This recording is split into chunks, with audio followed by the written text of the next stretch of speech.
जे लोक विजा घेऊन या ठिकाणी आलेले आहेत त्यांची सगळी माहिती ही राज्य सरकारकडे उपलब्ध आहे।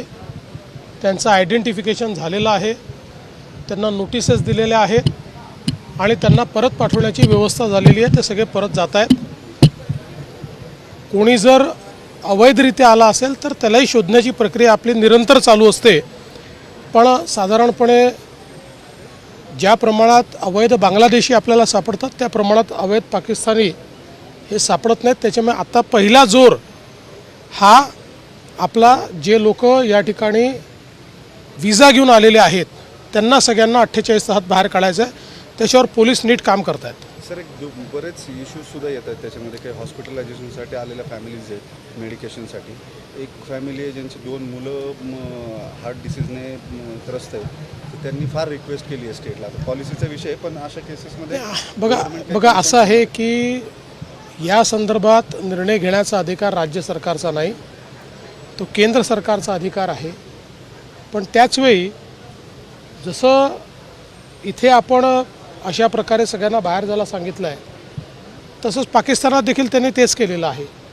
त्याच्यामुळे मला असं वाटतं की ठीक आहे, मानवतेच्या दृष्टिकोनातनं कोणाच्याबद्दल काय सिंपती असेल ती असतेच आपली, पण शेवटी जेव्हा देशाच्या सुरक्षिततेचा आणि देशाच्या अस्मितेचा विषय येतो त्यावेळी काही कडक निर्णय देखील घ्यावे लागतात।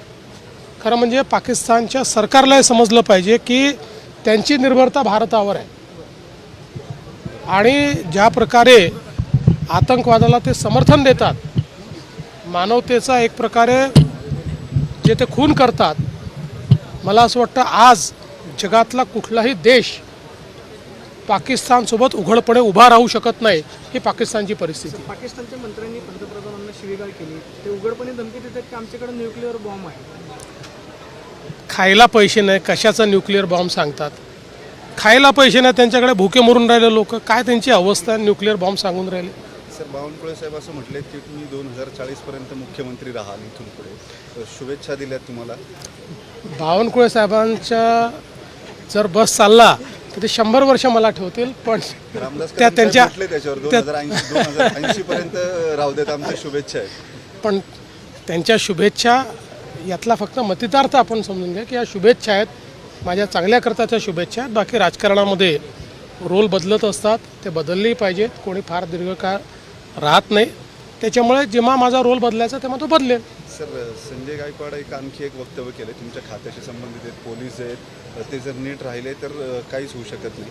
पोलिसांनी त्यांनी शिवी वापरली आहे, खरं पोलिसांनी हरामखोरी सोडून दिली पाहिजे, राज्य सुतासारखं सरळ होईल एका मिनिटात। मला असं वाटतं की पोलिसांच्याबद्दल असं बोलणं योग्य नाही आहे आणि मी स्वतः शिंदे साहेबांना सांगणार आहे की त्यांना कडक समज द्या, हे असं चालणार नाही, हे योग्य नाही आणि वारंवार जर ते असं बोलत असतील तर त्याच्यावर ॲक्शन घेतली जाईल। सर, पीडित आज तुम्ही पहलगाम हल्ल्यामध्ये जे मृत्युमुखी पडले त्या दोन्ही गणगोटे आणि जगदाळे कुटुंबियांची भेट घेतली, काय बोलणं झालं तुमचं? फार काळ तुमच्याकडेही शब्द नव्हते, कुणाला फार दाखवले त्यांना मात्र, आणि अत्यंत हृदयद्रावक प्रसंग आहेत। अतिशय भावूक अशा प्रकारचा हा प्रसंग होता।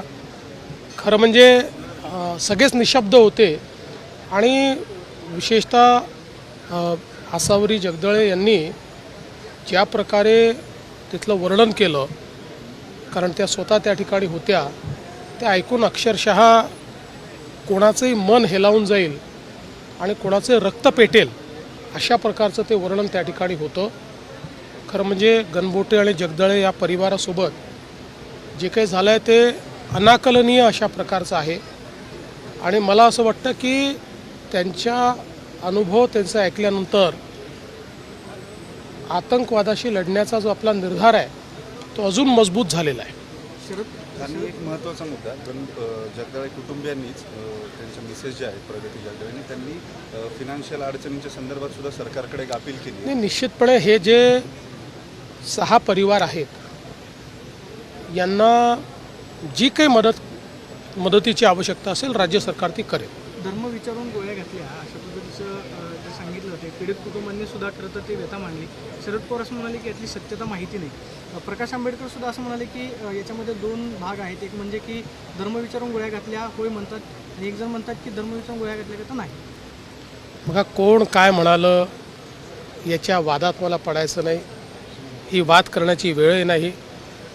जे काही पीडित आहेत त्यांच्या कुटुंबियांनी त्यांच्या व्यथा मांडलेल्या आहेत. त्यांनी जे बघितलं आहे मांडलेलं आहे. ज्यांना ते मान्य करायचं असेल ते मान्य करतील.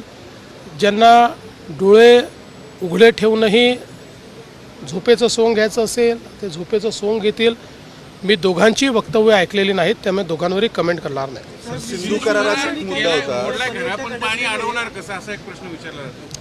असे की सिंधू करार मोडल्यानंतर खरं म्हणजे 3-4 योजना या ऑलरेडी त्या ठिकाणी सुरू आहेत आणि पाणी काही एका दिवसात अडतं असं कोणाचा त्या ठिकाणी बाळबोध समज नाही आहे. पण या पाण्यावर पाकिस्तान निर्भर आहे आणि हे पाणी अडवणं भारताने जर सुरू केलं तर अक्षरशः पाकिस्तानवर त्या ठिकाणी तहानेने मरण्याची वेळ येईल. आणि म्हणून हा अतिशय योग्य निर्णय. अशा प्रकारची जागा दाखवावी लागते. ती जागा दाखवण्याचा निर्णय. आता आपल्या इथे काही लोक असे आहेत की प्रत्येक गोष्टीत त्यांना प्रश्नचिन्ह निर्माण करायचे आहे. देशाच्या प्रती त्यांना काही वाटतच नाही. मला अशा लोकांची कीव येते. मी त्यांच्यावर काही मला राग येत नाही, कीव येते. सर्जिकल स्ट्राईक फ्री होणार का? घेतली आता काँग्रेस राहणार की नाही जिल्ह्यात? काँग्रेस स्वतःला शिल्लक ठेवत नाही आहे. देश विदेशातील प्रत्येक घडामोडींचे लाईव्ह अपडेट मिळवण्यासाठी आता साम टीव्हीच्या सर्व सोशल मीडिया प्लॅटफॉर्मला लाईक, फॉलो आणि सबस्क्राईब करा. तसंच सर्व नोटिफिकेशनसाठी बेल आयकॉन प्रेस करायला विसरू नका.